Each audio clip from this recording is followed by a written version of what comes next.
JD.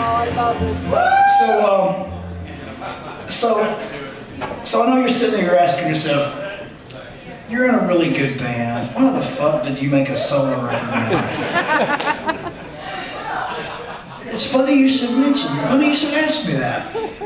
Well, for starters, I didn't do it now. A lot of it was recorded in 2005, the majority of it, like a 2-week period in January of 2005, which was exactly 2 weeks before my daughter was born, my first child. Oh. Her name's Ava Ruth, and she's 4.5 now.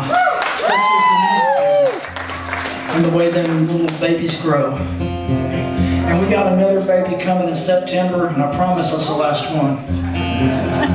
Cut it off. I haven't written him a song yet, but I wrote this one for Ava a few weeks before she was born. First of many songs, I promise, that I'll write for that little girl.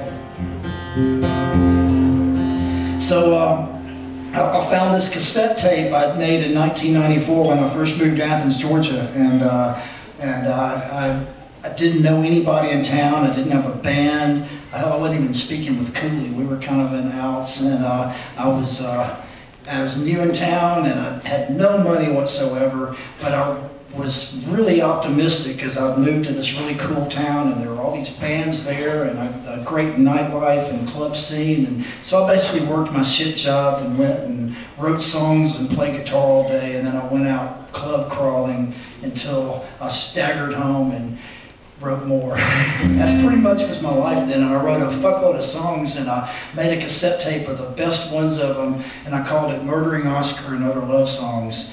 And I stumbled on that tape a few months before my daughter was born, and I was really taken aback by how much I had changed and how many of my viewpoints had changed since the time I'd written those songs in some radical ways.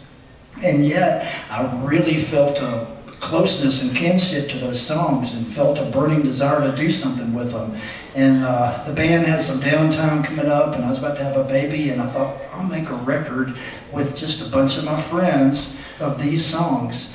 And I was inspired to write a bunch of new songs that kind of answered the old songs and accounted for the changes my life had made in the 10 years since. And so, like, for example, Screwtopia that we did a minute ago was written in #94. And this new song was written 10 years later from a totally different viewpoint. And I put them next to each other to kind of counterbalance. Thus is the point of the record. So that answers your question. So thank you for asking. This song's called Granddaddy. This goes out to my little girl back home. Someday when I'm a granddaddy, be the laziest son of a bitch you ever seen. We won't care if the kids are being great. We'll just walk around as if it's all a dream. And if the whole world loses its mind, we'll be fine. Ride the roller coaster around the bend, back again. Never lived to be but 95. Gonna sit at my porch and eat myself an apple. They say one a day helps keep the doctor away, and that's okay. But I ain't taking chances with my fate. Gonna rock you on my knees just in case. One day if I burn out or fade away, just like everything else in my life, I'll be running late.